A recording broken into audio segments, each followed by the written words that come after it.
kita ke otak, di otak dicerna lagi, kemudian jadilah bentuk pohon. Oh jadi itu ya? Udah? Udah Nggak? prosesnya. Iya. Nggak mudah? Enggak itu. Cahaya dipantulkan di benda, cahaya memantulkan ke benda, lalu cahaya menembus kornea. Benda ini menembus kornea. Nah, di kornea diteruskan ke pupil.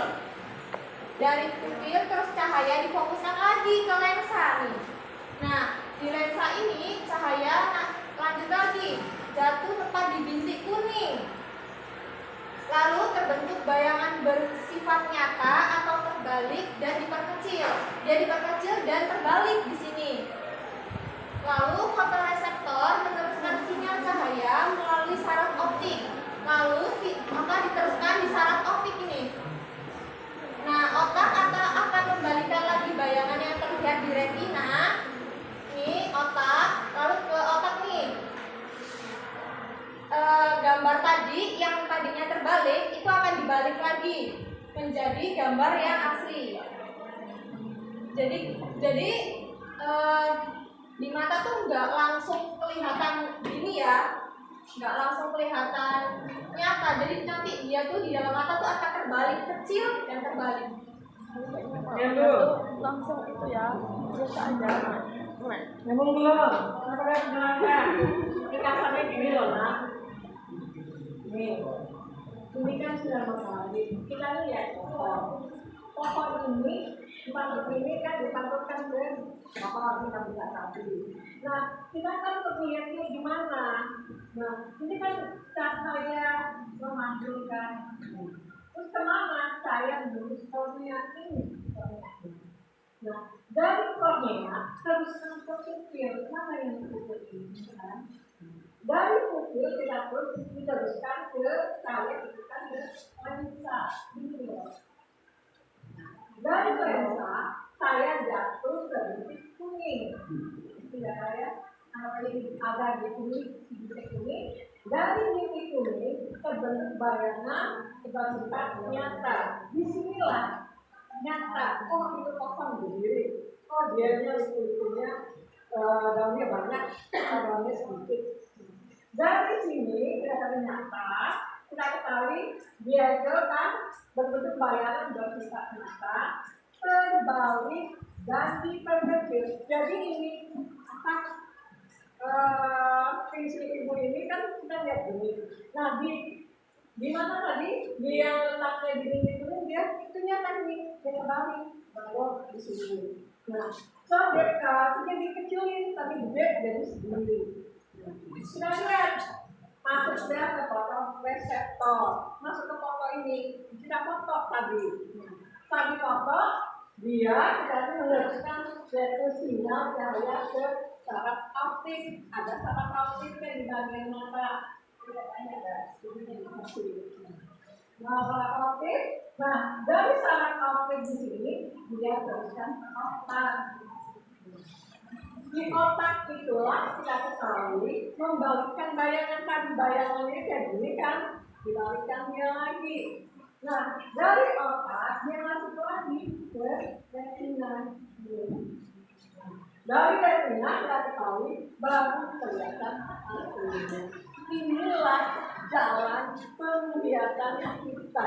Kalau dipahami, ini sebagai konsep. Jadi kita lihat ini. Pensil ini, misalkannya HP ibu ini yang di sini, dibalik sama dia. Siapa yang balik di mana? Kita ketahui bayang terbalik di mana? Di bintik kuning. Yaitu kita ketahui di bintik kuning. Nah, kemana lagi di bintik kuning itu? Terus kan ada cahaya ke mana? Ke optik. Ini optik tolong foto. Ini gambarnya kayak gini. Nah, ini masih kita lihatnya begini kan? Balik lagi kita sampai ke otak. Otak kemana? Setelah dari otak sampailah dia ke retina. Nah ini loh gambarnya. Ini kalau di bawah bukannya kebalik ini. Oke. Inilah paham. proses yaitu kita melihat benda. Tapi kita melihat benda itu harus ada pantulan cahaya. Kalau nggak gelap semua. Nyambung ya? Nyambung. Ya, bisa.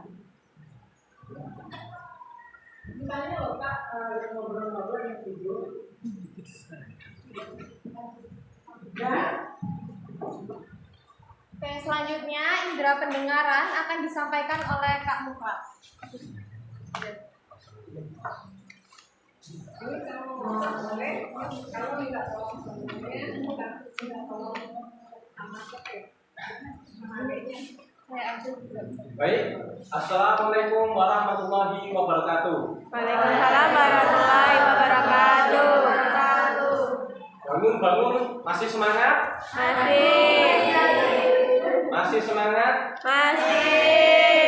Saya awali lagi. Assalamualaikum warahmatullahi wabarakatuh. Waalaikumsalam warahmatullahi wabarakatuh. Terus sudah semangat karena menjawab salam itu wajib ya anak-anak ya. Kecuali kalian di WC gitu. Itu ada kitabnya itu. Baik, di sini kakak akan mengajar kalian tentang materi sistem indera pendengaran dan indera peraba kulit. Akan mengajar tentang apa tadi? Tidak pendengaran dan peraba kulit. Jadi batin kalian harus hadir dulu di sini ya, bahwa sadar betul. Ini metode deep learning. Kalian harus sadar betul. Kalian akan belajar sistem indera pendengaran dan indera peraba, yaitu kulit gitu.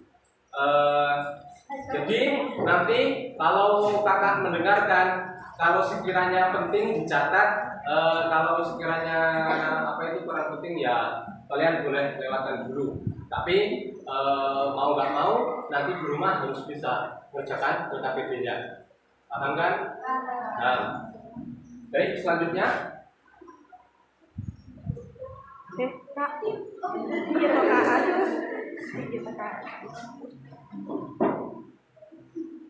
Baik teman-teman, selanjutnya ada indera pendengaran yaitu telinga. Di sini ini namanya telinga bagian luar yang kita bisa nampak langsung.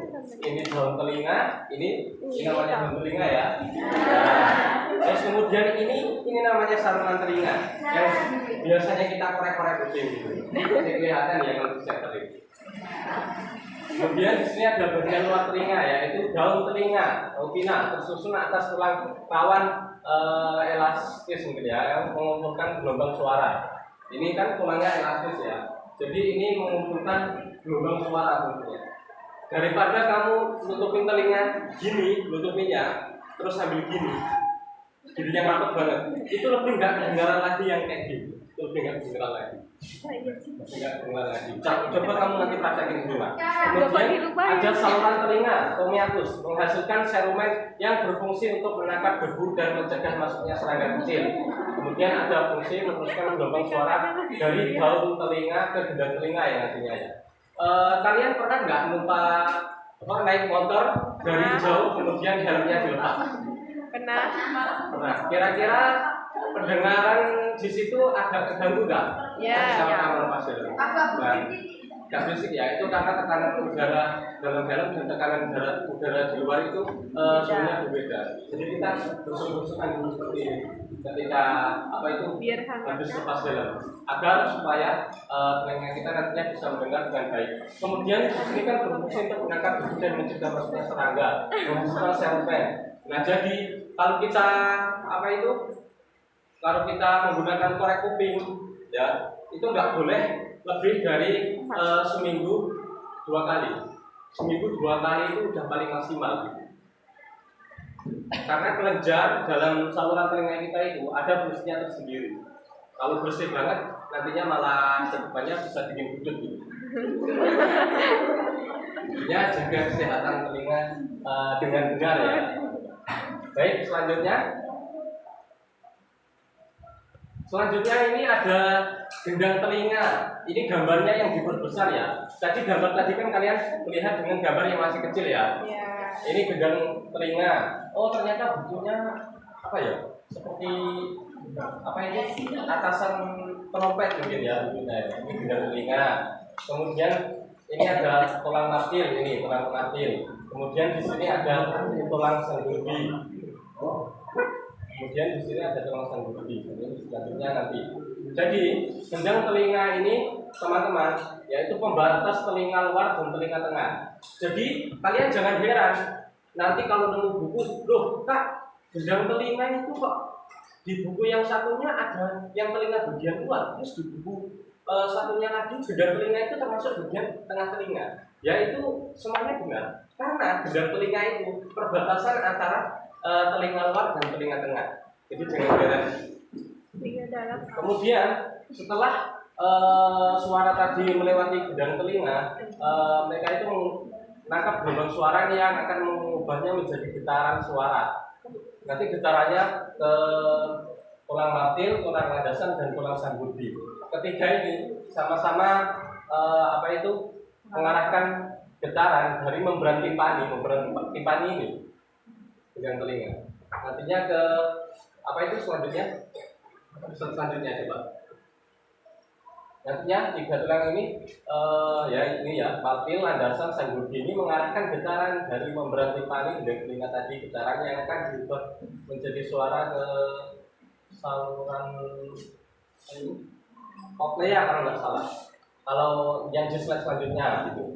Kalau saluran ekstasius ini menghubungkan telinga tengah dengan paring. Fungsinya menjaga keseimbangan tekanan udara di telinga tengah. Nah, saluran ekstasius ini ya, teman-teman ya, ini berfungsi ketika kalian itu naik ke gunung atau naik ke dataran yang semakin tinggi.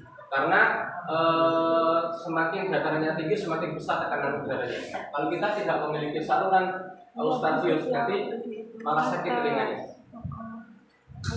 Jadi kalau ada yang bermasalah dengan saluran eustachius ini, kita bisa dengan membantunya dengan menarik atau dengan membuka mulut gitu. Apa itu jalan tidur gimana? Slide selanjutnya.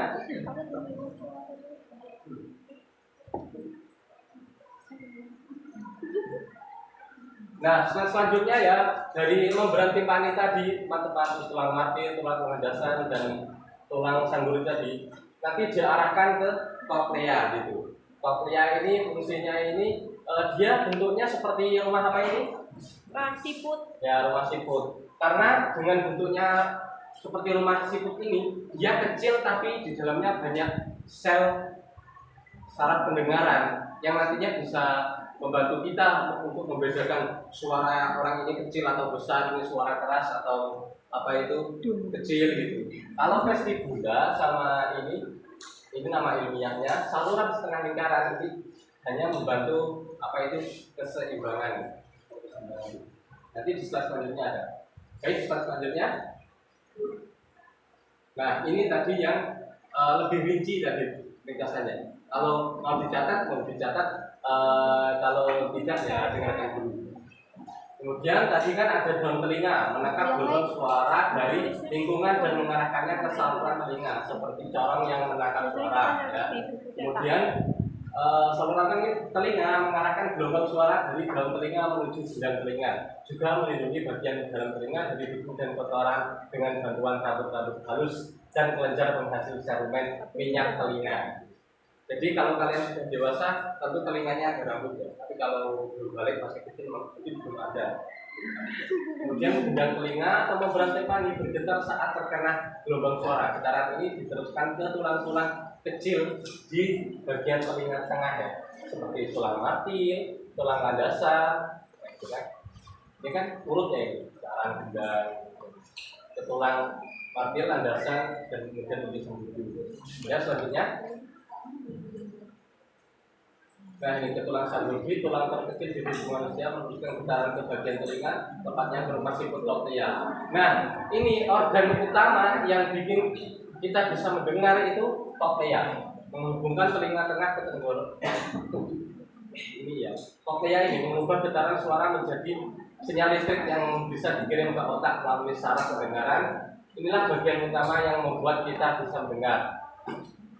Nah, kemudian tiga saluran setengah lingkaran dan vestibula ini untuk apa, Kak?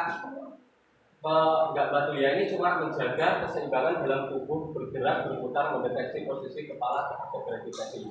Maupun kita apa itu berputar, terus bergerak cepat gitu, atau miring-miring gitu. Itu bukan bantuan dari kedua tulang ini ya, jangan salah. Itu ya tetap bantuan dari koklea kita. Yang ada cairannya itu, yang bisa mengatur pendengaran kita langsung ke otak. Kemudian masih dibantu dengan saraf pendengaran yaitu saraf auditorius, mengirim sinyal suara dari koklea ke otak agar kita bisa mendengarkannya. Nah baik, selanjutnya ada video singkat. Masnya satu, tolong ke depan. Tolong ke depan. Buat saya pakai bentar, nggak apa-apa. Malah terkenal sama tadi, sama kita sahabatan. Kan kalau di luar ya, kita guru dan murid sering ngajar. Kalau di luar mas, anggap saya teman aja. Besti. Anggap saya besti aja. Baik, selanjutnya. Berarti gimana? Baik, selanjutnya videonya di setel dulu. Nah, videonya tolong di setel dulu. Ini cuma 1 menit ya, bentar ya. Ini mekanisme mendengar.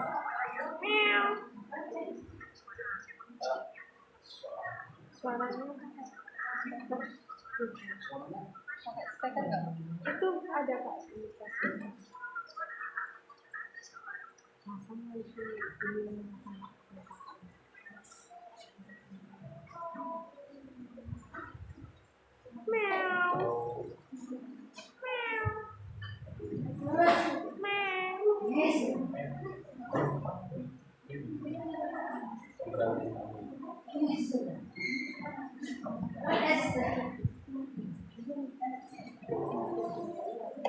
Sementara ada yang paham belum masuknya gelombang suara ke telinga Anda sampai Anda mendengarnya itu prosesnya apa? Ayo, dari mana ke mana supaya kata Bu Ida itu ayo nulis. Nah, kalian nuliskan perintah itu, kalian melakukan ini. Dari mana awalnya itu sendiri? Kalian harus bisa ceritakan.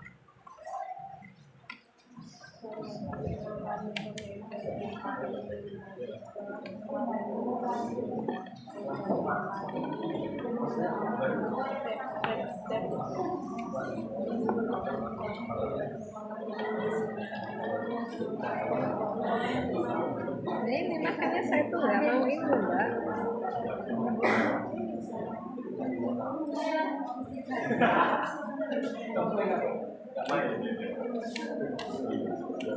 Rin, gimana Rin? Punya ibu kalau hidup lagi? Nanti ibu. Ini tuh frekuensi. Ini gedein aja nggak bisa? Ini belum.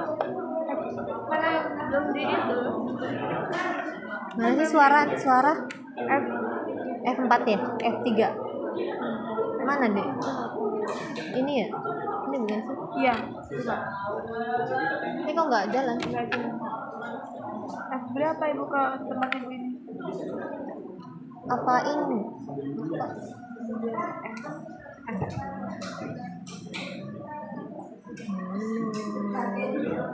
Itu suara bu. Nggak pakai ini suaranya. Saya nyalain dulu kak. Nggak ada di sini Pak. Suaranya dari ini. Itu loh kak samping jaringan. Kan ini ya? Oh iya. Ini ya? Iya. Ini itu speaker. Coba aja. Udah tinggi nih. Wow, emang dari Karena gini, kalau kita itu saling mencintai, insya Allah pelajaran itu nyampainya cepat. Kalau kita saling mencintai, kalau kita saling membenci, pelajaran itu sudah terhapus. Kita nggak bakal kesampaian pelajaran seperti juga itu. Kalau kita kayak gitu. besok ya, siapin semua ya Neng. Iya Bu. Udah.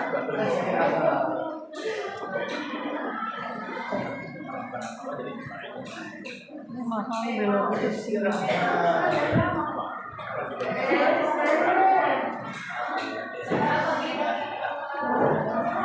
lagi aja Bu, kalau nggak videonya materi selanjutnya.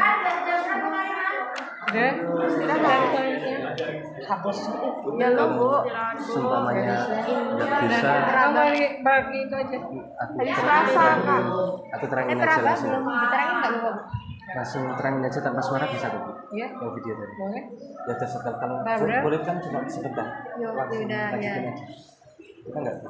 Nyaleh, tapi nggak ketok parel. Apa yang telinga? Bukan kakaknya ya. Telinga itu sebentar tadi. Enggak. Langsung peraba. Ayo duduk. Ayo. Iya Kak. Baik, selanjutnya yaitu kulit indera peraba ya teman-teman ya. Dan terakhir baik, selanjutnya. Baik, yaitu kulit itu selain indera peraba itu juga indera pengeluaran ya. Sistem agresif kita yaitu tempat untuk mengeluarkan keringat, tempat menimbun lemak, mengatur suhu tubuh dan tempat terbentuknya vitamin D. Selanjutnya di sini ada lapisan paling luar kulit yang terbentuk dari lapisan korneum dan lapisan lapisi. Itu ada epidermis namanya, ya teman-teman. Kemudian ada lapisan tengah pada kulit manusia yang terdapat pembuluh darah, hidung saraf, akar rambut, dan kelenjar keringat minyak, yaitu dermis. Kalau kita lepas sedikit kan, ini ada koreng dipencetkan keluar kelenjar minyak. Terus selanjutnya ada lapisan paling dalam kulit manusia yang banyak mengandung lemak yang berfungsi untuk cadangan makanan, yaitu hipodermis. Selanjutnya, nah di sini ada apa itu batang rambut ya. Di dalam kulit kan di sini ada rambut ya. Ya. Fungsinya ya agar menjadi apa itu reseptor, kalau kita kena gesekan sedikit kan langsung terasa. Terus ada pori-pori yang nantinya akan bisa kemarin keringat atau jerawat kalau kena jerawat ya. Terus ada otot, kemudian ada kelenjar minyak, kelenjar keringat, saraf, radiusnya saraf, ada lemak, kemudian polukan rambut ini di dalam rambut, kemudian ada akar rambut ya, ini di apa itu kita kalau kita cabut ya mungkin akarnya akan sedikit. Kemudian ada vena sama arteri. Nah kalau kalian kulitnya yang putih itu kulitnya yang putih biasanya di sini terlihat. Di sini kan ada warna biru atau itu ya, atau merah. Ya itu vena dan arteri. Yang vena warnanya biru, arteri warnanya merah. Di sini ada epidermis, dermis, dan hipodermis. Nanti fungsinya akan terangkan pada slide selanjutnya. Baik, selanjutnya.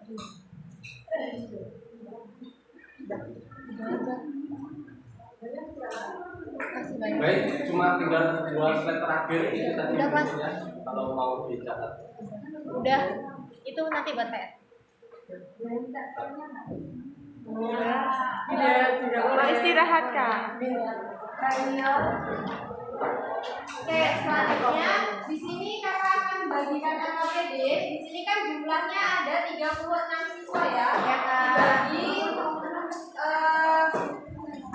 berarti 6 kelompok. Nah, 6 kelompok itu dibagi lagi menjadi 2 kelompok. Di sini kan tadi ada indera apa aja? Kita pendengar. Pendengar,